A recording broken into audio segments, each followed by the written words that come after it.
ॐ विश्वानि देव सवितर्दुरितानि परासुव यद्भद्रं तन्यासुव यद्भद्रं तन्यासुव। महाभारत अध्ययन शांति पर्व पितामह भीष्म जी के द्वारा युधिष्ठिर को उपदेश दिए जा रहे हैं। एक जाजली मुनि हुए। जाजली मुनि ने व्रत ले रखा था निराहार रहने का और खड़े रह करके उपासना करने का। तो एक स्थान पर एक मुद्रा में वो लंबे समय तक खड़े रहे।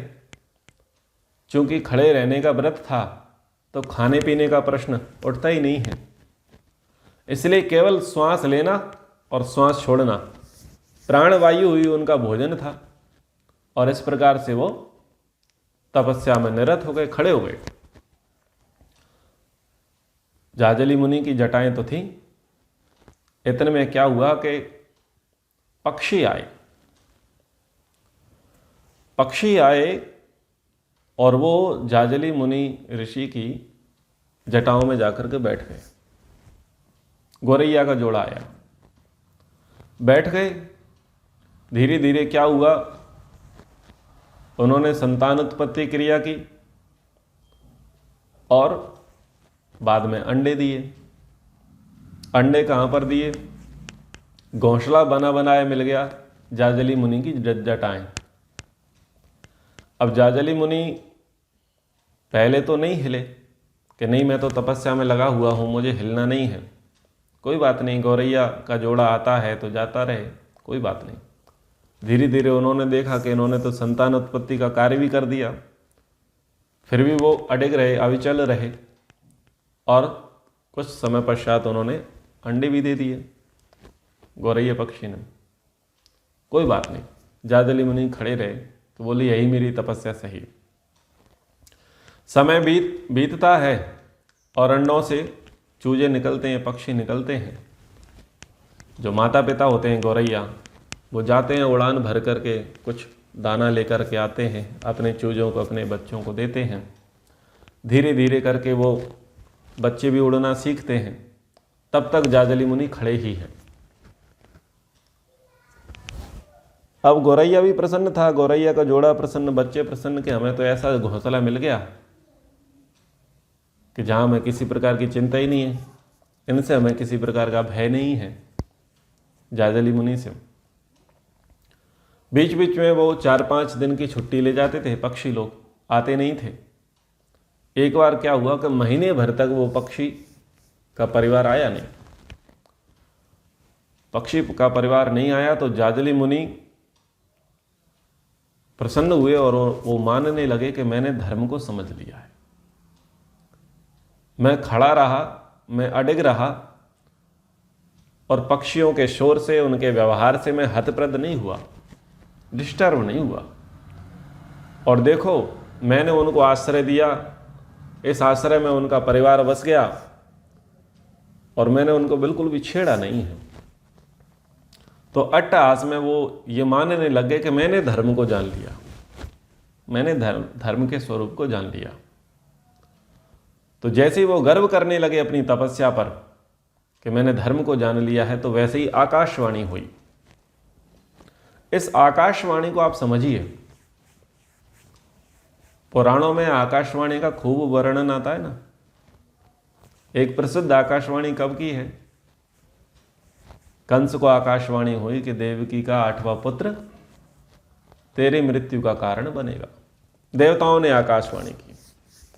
अब देवताओं ने आकाशवाणी की, यह प्रसंग उपनिषद में भी आता है, लेकिन बात समझ में आती नहीं है। लोग क्या समझ लेते हैं कि आकाश में कोई देवता हैं, वो वहां पर चिल्लाते हैं, शोर मचाते हैं, आकाशवाणी, और वो व्यक्ति को सुनाई देती है। अब थोड़ा बुद्धि लगाएं कि आकाश से अगर कोई व्यक्ति बोलेगा तो कितने लोग सुनेंगे? पूरा संसार सुन लेगा। हवाई जहाज़ जब निकल के जाता है तो पर्टिकुलर एक गांव को आवाज़ आती है या पूरे शहर को आवाज़ आती है? सबको आवाज़ आती है। तो अगर कोई देवता पर्टिकुलर किसी व्यक्ति को बोलेगा तो वो तो पूरे संसार में खबर हो जाएगी। खैर, तो देवता होती हैं इंद्रियां, आकाश होता है हृदय। तो जब उनको अभिमान हुआ कि मैंने धर्म को जान लिया है तो आकाशवाणी हुई, यानी उनको लगा कि संभवतः मैं अभिमान कर रहा हूं, मैं इतना धार्मिक नहीं हूं, मैंने इतने धर्म के स्वरूप को नहीं जाना है। क्या आकाशवाणी हुई कि वाराणसी में तुलाधार एक वैश्य है, वो तुलाधार वैश्य धर्म के स्वरूप को मुझसे बेहतर जानता है। तो उसको बड़ा आश्चर्य हुआ, अटपटा लगा, बुरा भी लगा कि मैंने तो महीनों महीनों तपस्या की, मैं धर्म के स्वरूप को ना समझ पाया, और एक व्यापारी जो वाराणसी में रहता है वो धर्म के स्वरूप को जानता है। जाजली मुनि चल दिए वाराणसी की ओर। वाराणसी जाते हैं और तुलाधार वैश्य को व्यापार करते हुए देखते हैं। व्यापार करते हुए देखते हैं तो बड़ा आश्चर्य होता है। फिर जाजली मुनि उनके पास जाते हैं। तो जैसे ही जाजली मुनि पहुंचते हैं, वो तुलाधार वैश्य उनका स्वागत करता है। आइए महाराज विराजी, आपकी क्या सेवा करूं? आप धर्म के स्वरूप को जानने आए हैं। तुलाधार की बातें सुनकर के जाजली मुनि को बड़ा आश्चर्य हुआ। मैं तो इतनी दूर से आया हूं, इसको संदेश किसने दे दिया कि मैं धर्म के स्वरूप को जानने के लिए यहां पर आया हुआ हूं? जाजली मुनि ने पूछा कि मैं क्यों श्रेष्ठ नहीं हूं? मैं इतना तपस्या में लगा रहता हूं, धर्म में लगा रहता हूं, मेरी अपेक्षा आप इतने श्रेष्ठ कैसे हैं? आप धर्म में निष्ठा रखते हैं, ऐसी बुद्धि आपने कहां से पाई है? तो ये सारा प्रसंग मैं जानना चाहता हूं, समझना चाहता हूं। तुलाधार वैश्य कहता है, वेदाहम जाजले धर्मम सरहस्यम सनातनम सर्वभूत हितम मैत्रम पुराणम यम जना विदु। तुलाधार कहता है कि हे जाजले, जो समस्त प्राणियों के लिए हितकारी तथा सबके प्रति मैत्री भाव स्थापित करने वाला है, जिसे सब लोग सनातन धर्म के रूप में जानते हैं, गूढ़ रहस्यों सहित उस सनातन धर्म का मुझे ज्ञान है, जिसमें किसी भी प्राणी के प्रति दोह न करना पड़े अथवा कम से कम द्रोह करने से काम चल जाए, ऐसी जीवन वृत्ति ही उत्तम धर्म है। हे जाजले, मैं उसी से अपने जीवन का निर्वाह करता हूं। यहां पर मनुस्मृति में जो वैश्य के कर्तव्य हैं, उन कर्तव्यों पर तुलाधार वैश्य खरे उतरे हैं। आजीविका के संबंध में महर्षि मनु जी कहते हैं कि यूं तो बिना हिंसा किए आजीविका सिद्ध नहीं हो सकती, फिर भी व्यक्ति को ऐसा प्रयास करना चाहिए कि अहिंसित कर्मों के माध्यम से अपनी आजीविका करे। जब अहिंसित कर्मों के माध्यम से वो अपनी आजीविका सुनिश्चित ना कर पाए, तो कम हिंसा वाले कर्मों के माध्यम से वो अपनी आजीविका चलाए। ऐसे कार्य तो बिल्कुल भी ना करे जहां पर हिंसा की मात्रा अधिक हो। अब हम अगर ये विचार करें कि अहिंसित कर्म कौन से हैं और ऐसे कौन से कर्म हैं जिनको करने में हिंसा हो ही जाएगी, तो अहिंसित कर्म है पढ़ना पढ़ाना। जो ब्राह्मण का कार्य है वो अहिंसित कार्य है, उसमें कुछ काम ही नहीं है, ज़्यादा वस्तुओं का सहयोग नहीं है, साधनों की आवश्यकता नहीं है। क्या करना है? उपदेश देना है, पढ़ाना है, धर्म का उपदेश देना है और अच्छी दिनचर्या का पालन करना है, ईश्वर का ध्यान करना है और मन में सबके लिए सद्भावना रखना और मुख से सबके भले की कामना करना, बोलना, सबके लिए अच्छा बोलना। तो ये ऐसे कर्म हैं जो अहिंसित है, लेकिन आजीविका कैसे होगी? तो पढ़ाने से आजीविका हो जाती है। दूसरा, पॉजिटिव एटीट्यूड रखने से, यानी जिनको बोलते हैं ना मोटिवेशनल स्पीकर, लोगों को प्रेरक प्रवचन देना, उत्साहित करना, सद्विचार उन्हें देना, तो इसके माध्यम से भी आजीविका चल जाएगी। बिल्कुल अहिंसित, इसमें बिल्कुल भी हिंसा नहीं होगी। तो ऐसे अन्य अन्य माध्यम हैं जिनके करने से हिंसा बिल्कुल नहीं होगी। कुछ कर्म ऐसे हैं जिनमें हिंसा होगी, हिंसा की मात्रा कम होगी। तो व्यापार करना है, नौकरी करना है, कृषि करना है, तो जो अच्छे अच्छे कार्य हैं जिससे राष्ट्र का उत्थान हो, धर्म उत्थान हो, समाज उन्नति प्रगति करे और पर्यावरण का दोहन जिन नौकरी धंधे व्यापार में ना हो, वो कम हिंसा करने वाले व्यापारिक क्षेत्र हैं। और जिनमें अधिक हिंसा होती है उनके विषय में तो आप जानते ही हैं। चमड़े की वस्तुओं का प्रयोग करना, चमड़े से बने उत्पादों को तैयार करना, यानी बड़े बड़े उत्पाद का यही अर्थ है जिनसे धरती गंदी होती है, जल दूषित होता है, वायु प्रदूषित होती है, ये अधिक हिंसा वाले कर्म हैं। तो जितनी फैक्ट्रियां, कारखाने होते हैं और जिनसे जो भी प्रोडक्ट बनाए जाते हैं और वो प्रोडक्ट मार्केट में आते हैं, वो सारा जो प्रपंच है वो अधिक हिंसा कराने वाला है।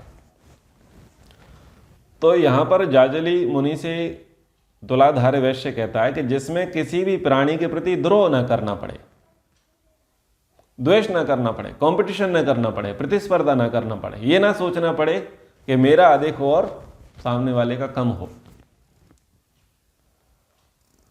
दो ठेले वाले या दो शॉप वाले आमने सामने हों, ग्राहक आ रहे हों, तो कमेंट पास करते हैं और क्या बताते हैं कि इसका माल थर्ड क्लास का, अच्छा माल मेरे पास, अपने अपने तरीके से करते हैं ना। आपने खूब देखा होगा मार्केट में जाकर के। तो इस प्रकार से कहना क्या है, ये कमेंट पास करना, व्यक्ति को चुभने वाली बातें करना, तो ये हिंसा वाले ही कर्म है। तो हिंसा वाले कर्मों से तो आप अधिक परिचित हैं। तो कहता है कि कम से कम द्रोह में काम चल जाए, ऐसी जीवन वृत्ति के द्वारा मैं अपना जीवन का निर्वाह करता हूं। वो कहता है कि मैंने दूसरों के द्वारा काटे गए काठ, घास, फूस से यह घर तैयार किया है। उसका घर, उसका व्यापार क्षेत्र कैसा है, जहां पर स्वयं ने लकड़ी नहीं काटी है, लकड़ी काटने वाले दूसरे थे। स्वयं ने घास से कुटीर नहीं बनाई है, घास काटने वाले, घास की कुटीर बनाने वाले दूसरे थे। और पदाक्ष, तुंगकाष्ठ, चंदन, कस्तूरी आदि गंध द्रव्य, ये जो वस्तुएं हैं, इनको मैं दूसरों से खरीद करके बेचता हूं। तो जो दैनिक उपयोगी वस्तुएं हैं उनको वो दूसरों से खरीदता है और खरीद करके बेचता है। और क्या नहीं बेचता कि मेरे यहां मदिरा नहीं बेची जाती, उसे छोड़कर मैं बहुत से पीने योग्य रसों को दूसरों से खरीद कर बेचता हूं। माल बेचने में मैं छल कपट और असत्य से काम नहीं लेता। अब लोग अपने व्यापार को बढ़ाने के लिए जो वाइन शॉप होती है, मीट शॉप होती है, उसके पास में जाकर के स्टोर बना लेते हैं, अपना शॉपिंग स्टोर बना लेते हैं। बोले यहाँ से नमकीन जाएगा, प्लास्टिक जाएगा, फिर मुंह में रजनीगंधा और कदमों में दुनिया, फिर अलग अलग सिगरेट के फ्लेवर जाएंगे। बोले क्या है? बोले इससे कमाई अच्छी है। क्या धंधा कर रहे हो? समाज का दूषण, पर्यावरण का प्रदूषण और राष्ट्र की अवनति का काम कर रहे हो। दुर्भाग्य ये सरकारों का कि सबसे बड़ा होर्डिंग, बैनर, पोस्टर भी इसी के लिए लगा दिए जाते हैं, बोलो जुआ केसरी। यानी सबसे ज़्यादा जो समाज के लिए घातक हैं उनको ब्रांड एम्बेसडर बना दिया जाता है, उनका बड़ा बड़ा प्रचार किया जाता है। तो जाजली मुनि से कह रहे हैं कि देखो मैं शराब नहीं बेचता, लेकिन जो अन्य पीने योग्य हैं, जो धर्म के अनुकूल हैं और स्वास्थ्य के अनुकूल हैं, उन पेय पदार्थों को मैं बेचता हूं।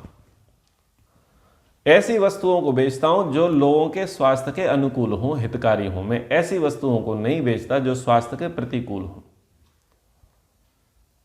तो देखो, लोग, जैसे मैंने एक पोस्ट भेजा था कि कानपुर का जो क्षेत्र है उधर यमुना के किनारे चर्बी से घी बनाया जाता है, देसी घी 150-150 200 रुपये किलो में मिलता है और वो पूजा के घी के रूप में प्रचलित है। जब आपके यहाँ पंडित जी आए और आपको हवन कराना हो तो ज़्यादातर लोग पूजा वाला घी लेके आते हैं। अब पूजा वाला घी क्या है? चर्बी युक्त घी। तो उस घी का प्रयोग करते हैं। पर्पस क्या है?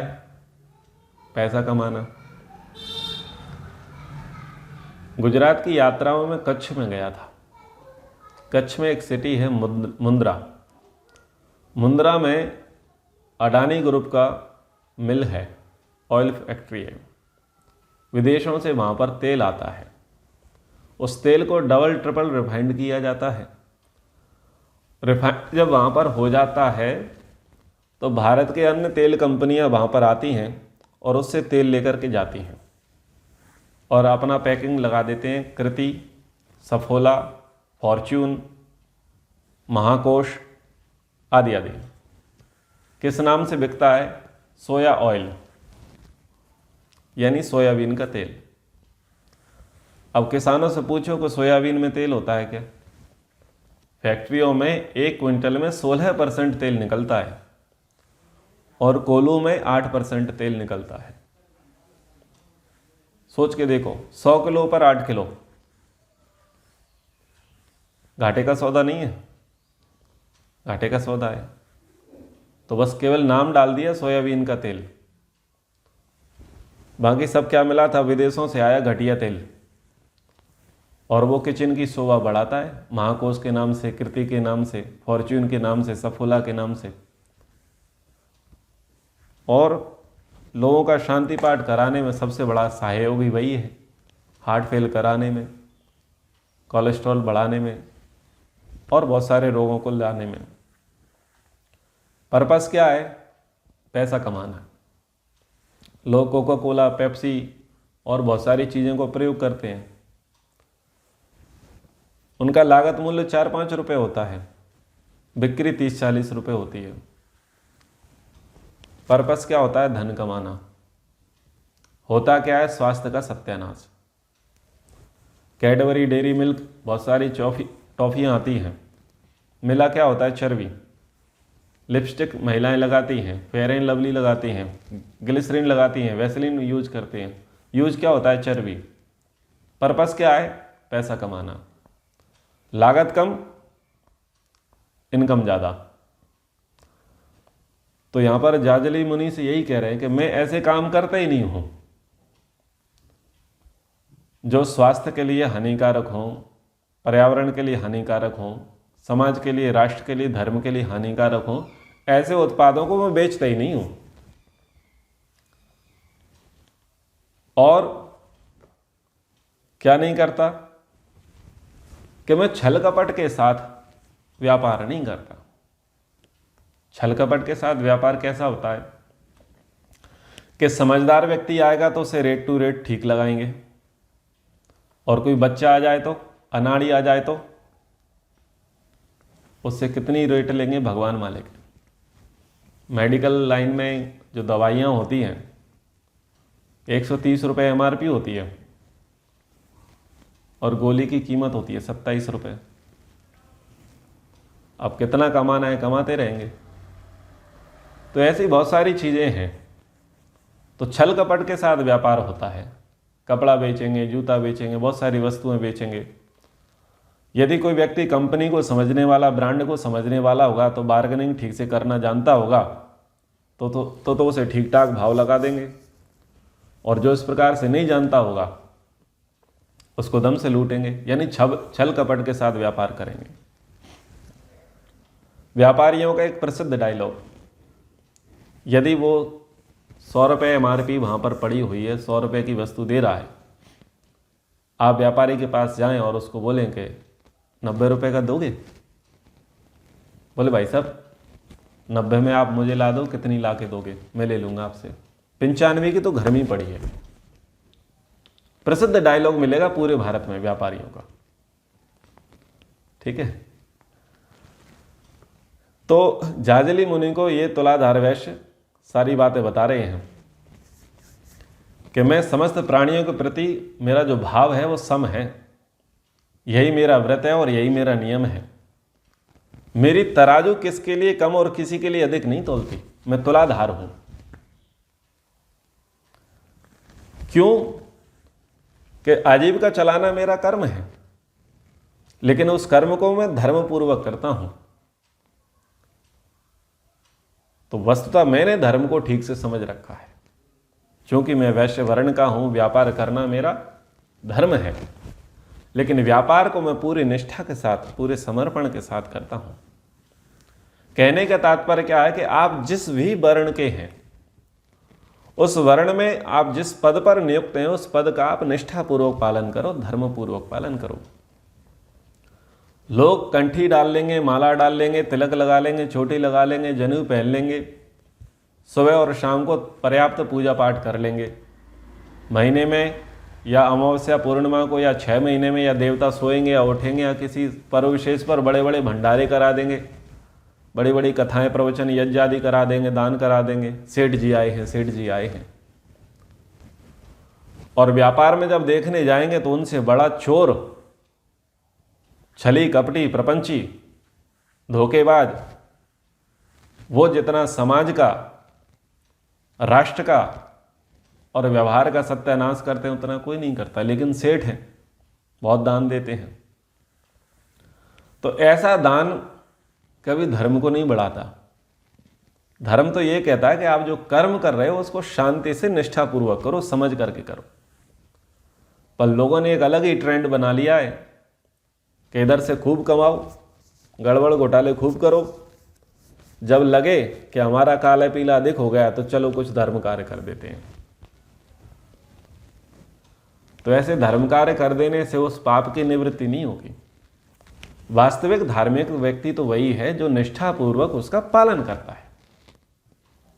व्यापारियों को ये बात अच्छे से समझनी चाहिए। मैं बोलता हूं परसेंट फिक्स कर दो, मगजमारी मत करो कि कोई अबोध आया तो उसे बहुत रेट लगा दी और सुबोध आया तो उसके सामने आपने समझदारी दिखा दी। ऐसा मत करो, लूटो मत। एवरेज फिक्स कर लो, परसेंट फिक्स कर लो और शांति से अपना काम धंधा करो, व्यापार करो। खुद भी सुखी रहोगे और सब लोग सुखी रहेंगे। ऐसा व्यापार मत करो, ऐसी वस्तुओं का क्रय विक्रय मत करो जो वस्तु समाज के लिए हानिकारक हैं, पर्यावरण के लिए हानिकारक है, राष्ट्र के लिए हानिकारक है और अंततोगत्वा आत्मा के लिए हानिकारक है।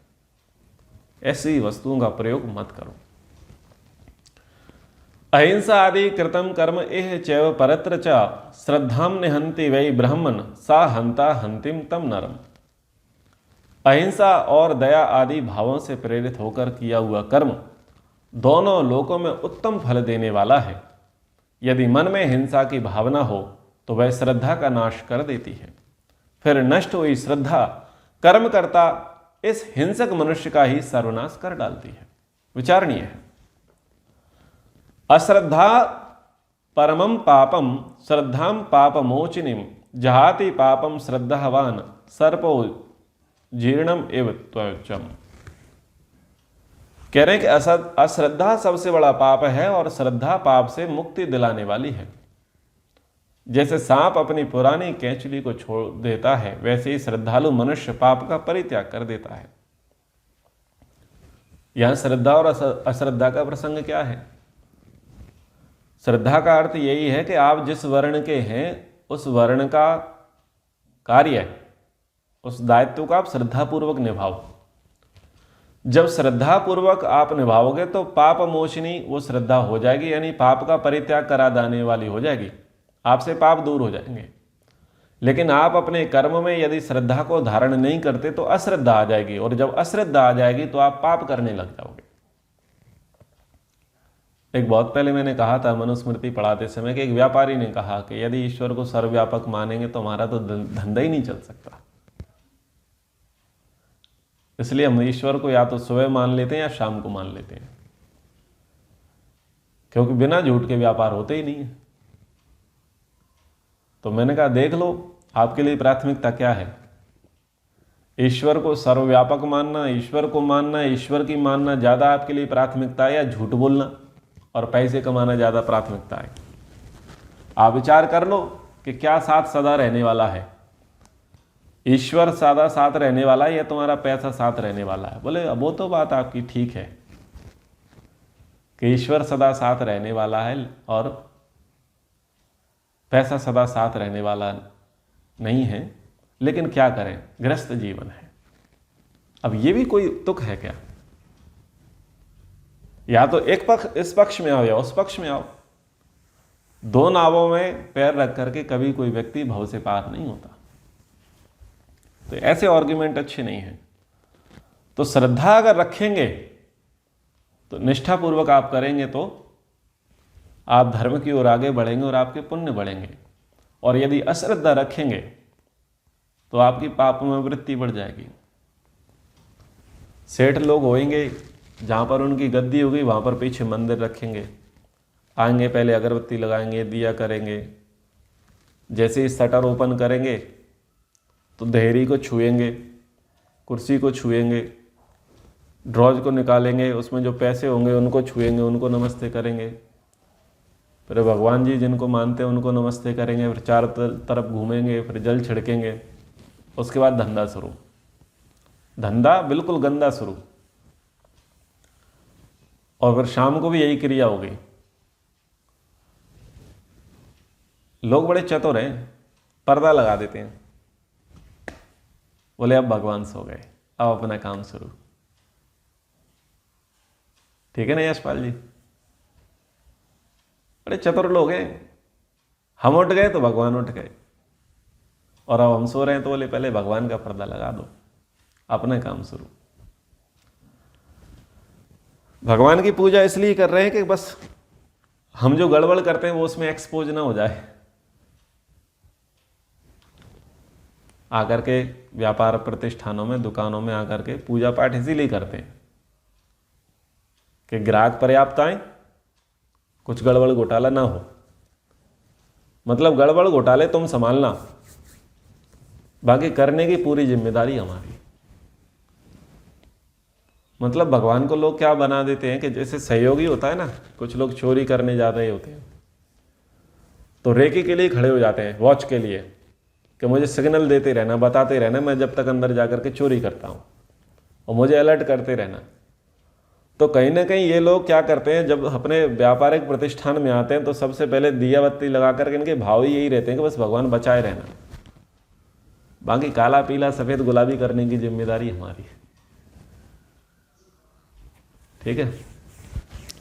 फिर जब पेट आगे बढ़ जाएगा, रोग बढ़ जाएंगे, ब्लड प्रेशर बढ़ जाएगा, शुगर बढ़ जाएगा, हृदय की समस्याएं बढ़ेंगी, तो फिर इनको भगवान याद आएगा, बोले अब तू भगवान ठीक कर दे।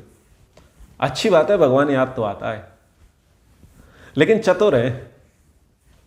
भगवान को कब याद करते हैं? अपने काम के लिए अटकती है तब।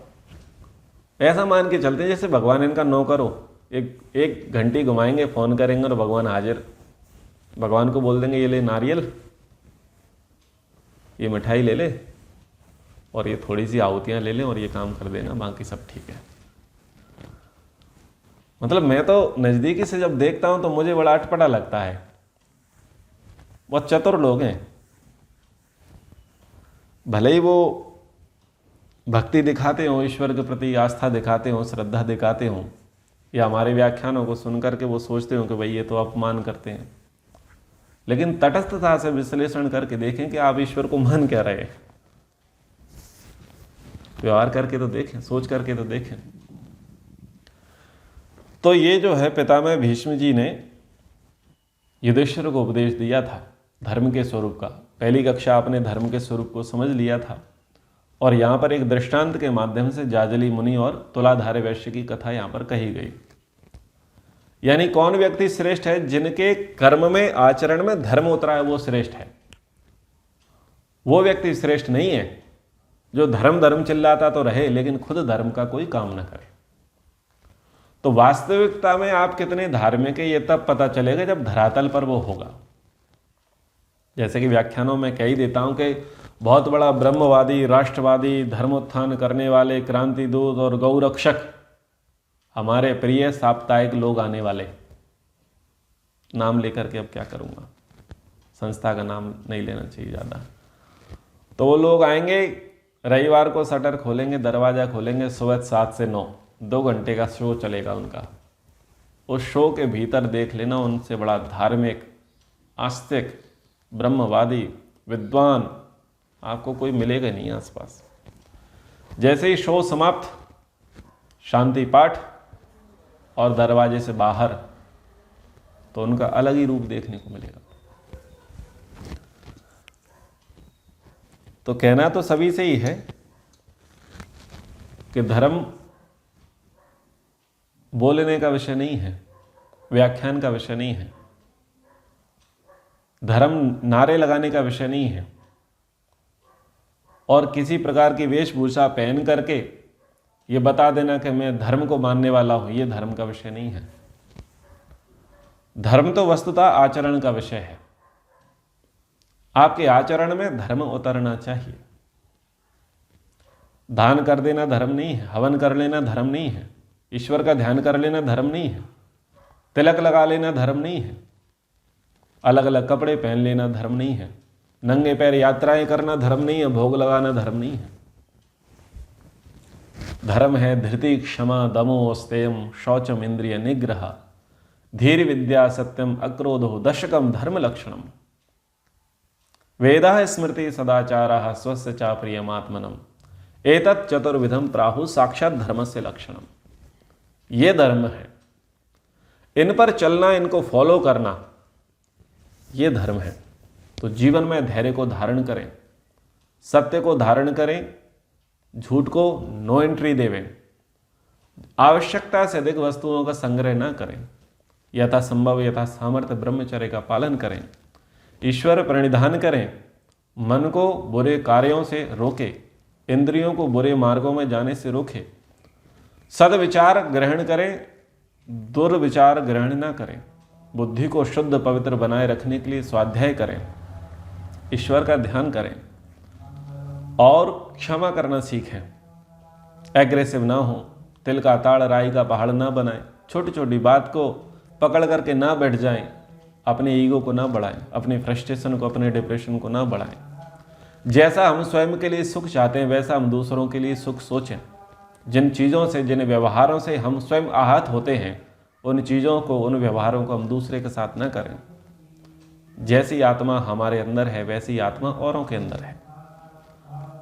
तो हम अपनी सुख समृद्धि उन्नति चाहते हैं तो हम दूसरों की सुख समृद्धि उन्नति में सहयोगी बने, उनको अप्रिशिएट करें और उनके सुख से सुखी होवे, ना कि उनकी उन्नति से जेलिसी लेकर के आए। तो धर्म इस प्रकार से समझने का प्रयास करें। ये एक उपाख्यान था तुलाधार वैश्य और जाजली मुनि का। यानी तुलाधार वैश्य व्यापारी है और व्यापारी धर्मपूर्वक अपने व्यापार को करता है। तो जो व्यक्ति धर्मपूर्वक अपने व्यापार को करता है वस्तुतः उसने धर्म को जाना है, और जो केवल धर्म धर्म चिल्लाता है वो तो केवल धर्मध्वजी है, धर्म द्रोही है। तो इस प्रकार से इस प्रसंग को सुना, इसमें हमें अधिक समय हो गया। हमारा दूसरा टॉपिक था मांसाहार को लेकर के, उस प्रसंग को फिर हम आगे किसी कक्षा में देख लेंगे। कक्षा को यहीं पर विराम करते हैं। इति ओम शम।